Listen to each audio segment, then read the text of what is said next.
Well, hello, Young and the Restless Daily Recap fans. Today's daily recap is for Wednesday, September the 21st, 2022. Wednesday, September the 21st, 2022. It's okay episode. I mean, we have Diane, who decides she sees Victor in society, sitting down, having a drink, looking at the menu, but actually his tablet. She decides she's gonna come on over and talk to Victor, you know. And Victor kind of, how he'll dismiss you. He'll look up over his glasses, and then as you're talking to him, he's not looking at you because he's letting you know you don't deserve my attention. Because in a minute, I'm gonna say, have a good day. Anyway, okay, she decides she's gonna talk to him. But Phyllis comes in. This was so funny to me. Phyllis comes in and just insinuates herself into the conversation because Phyllis could tell by, for one, Victor's body language. He can't stand Diane. So Phyllis knew she could go and go and go. And Diane was like, we're having a private conversation, Victor and I. And Phyllis is like, well, that's okay. Could carry on. I'm just waiting for my takeout. Phyllis was going to take a seat, but her takeout was ready, right? So Diane is like, Phyllis, your takeout is ready. After, she had enough of Phyllis just saying, Phyllis being Phyllis. And Victor was letting her because it was amusing to him because he wasn't even entertaining Diane, right? So Phyllis goes to get her lunch.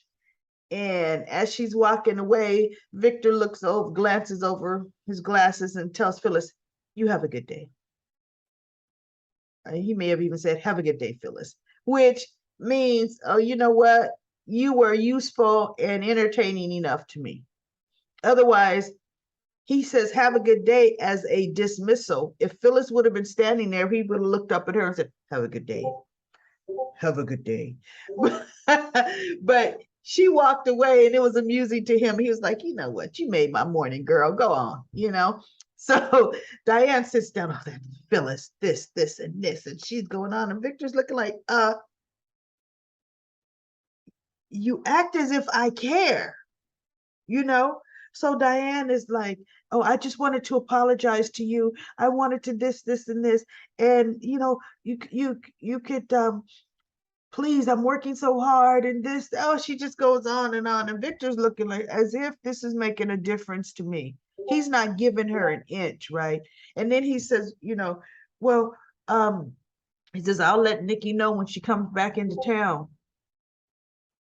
And Diana's like, Nikki's out of town? And Victor's like, I just said I'll let her know when she comes back in town. He did that on purpose. Because if it's one thing Diane knew is Vicky was working with the journalist Talia. So now Diane could only wonder, where is Nikki going? What is she doing? Oh my goodness. Please look.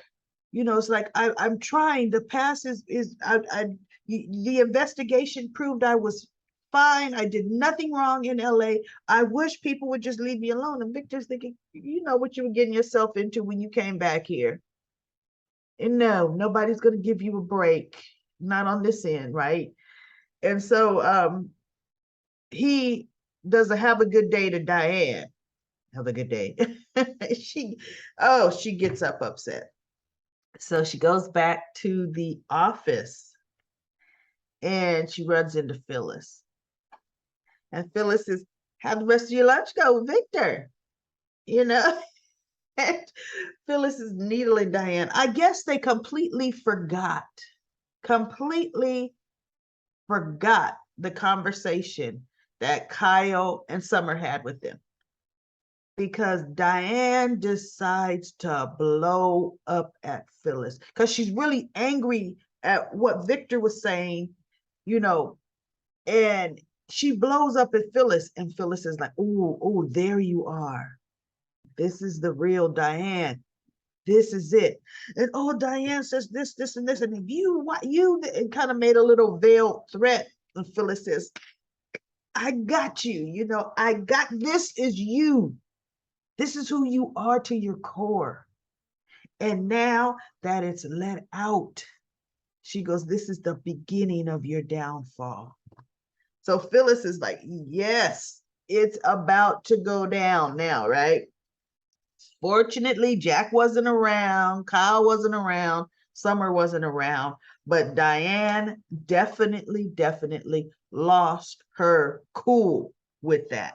And that made Phyllis very happy. Well, because yeah, Diane has always pretended like she's composed, she's prepared for people not to like her. Okay, Diane, right?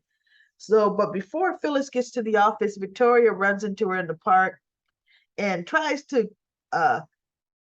blame Phyllis for Nikki going to LA seeing Deacon, and Phyllis is like, your mother does what your mother wants to do, period. And your mother wanted to go to LA. It was your mother's idea.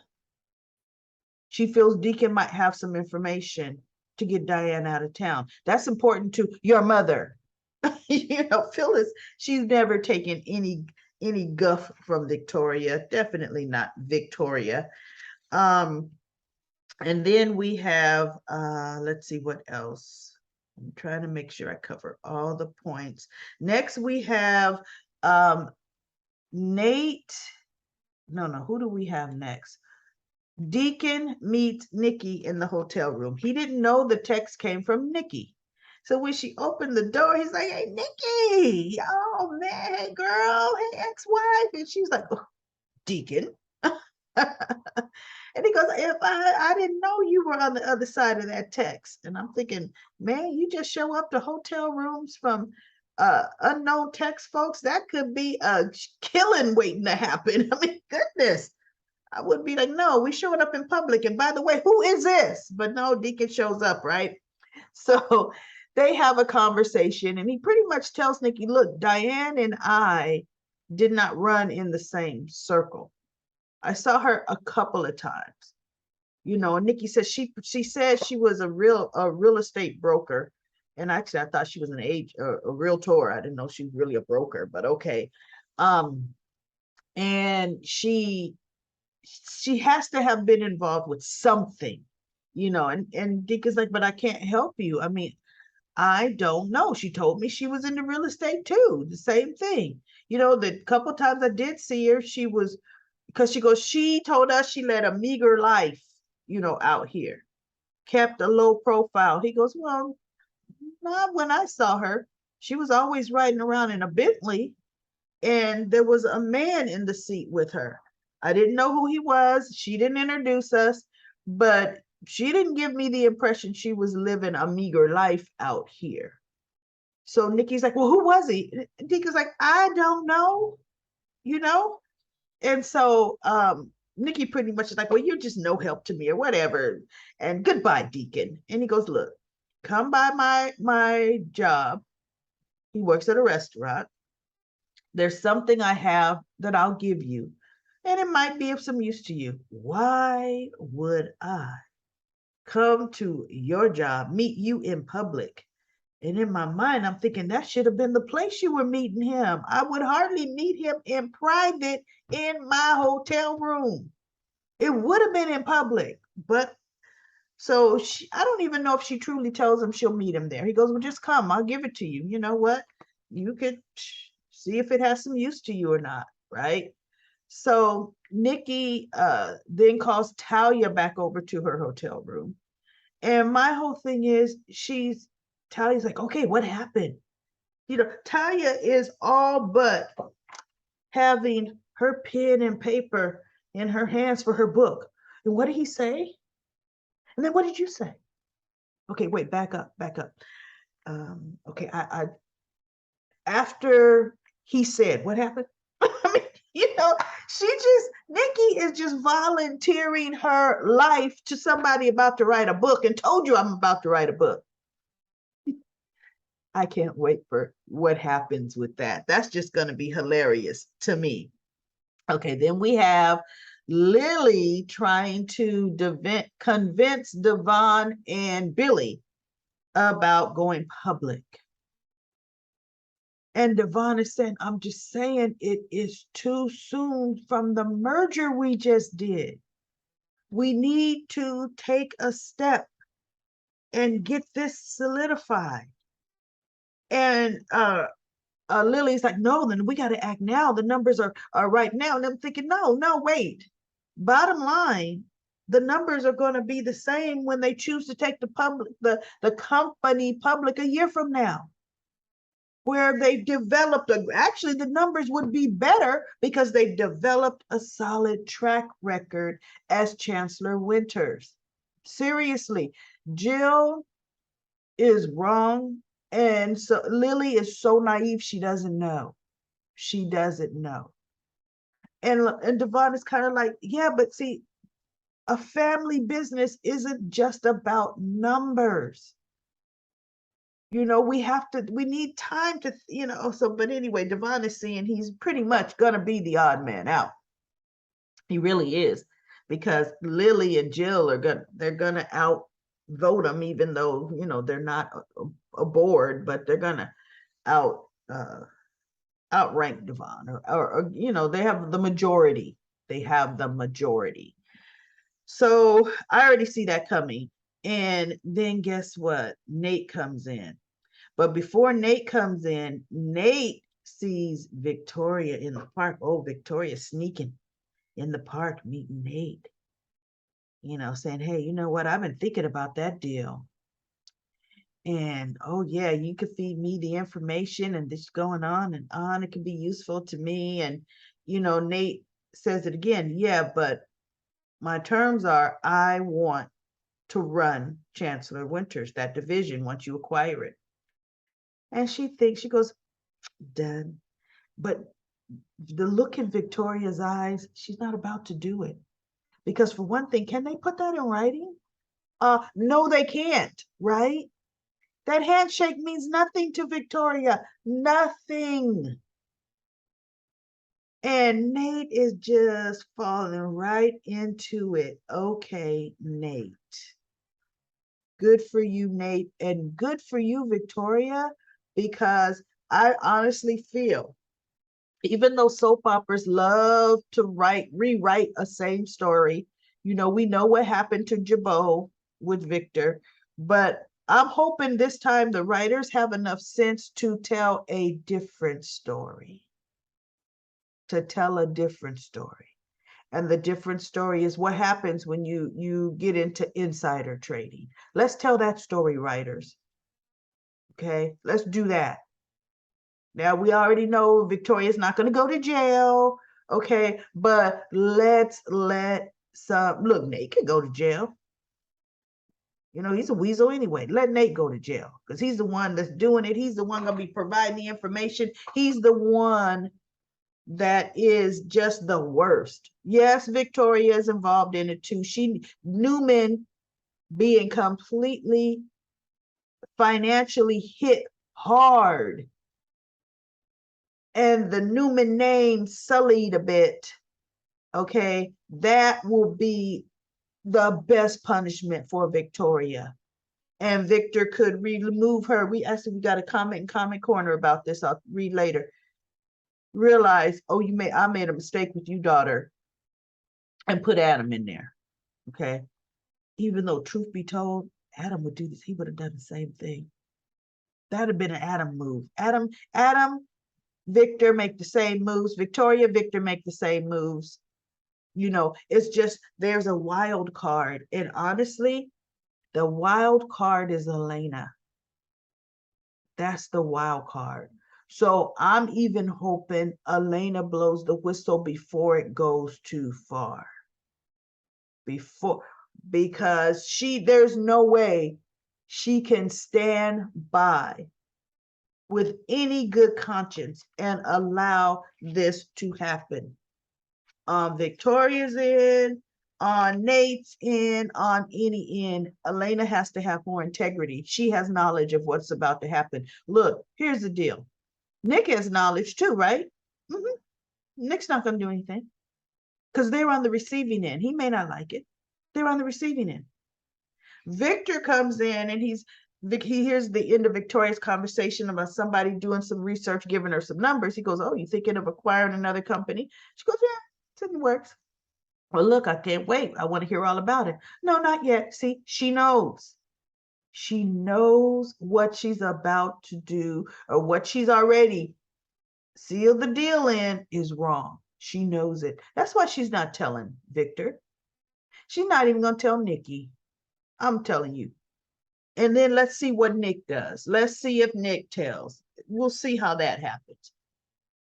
Because Victoria doesn't want any other reasoning but her own in business, in a business deal. So Nate tells her, "Oh, I'll patch things up with my family." And sure enough, he leaves Victoria. He goes to Chancellor Winters, eating some humble pie, and Devon is looking at him like, can we believe this dude? But he says all the right things on how I had to get out of my own head and understand it's not all about me, and understand I can. Oh, he said all the right things, and Lily just was eating it up, right? And Billy was happy to hear it. So Devon knew he couldn't stay skeptical and them not look at him like, "See, it was you, Devon. It was you." So Devon said, "Okay, but look, long as you understand the chain of command, I agree. I will listen to your ideas, and let you try a few of them," because that's what Lily said. Let him fail. Goodness. So Devon came around. He goes, if this is what you really mean and how you really feel, okay, right? So now Nate is like, yeah, suckers. He's just all full of himself. He's so good. It was so easy for me to get you all right back believing in me.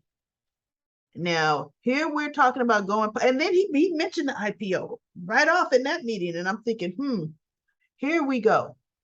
Bottom line, the stocks need to be divvied up differently than what they were saying they were going to be.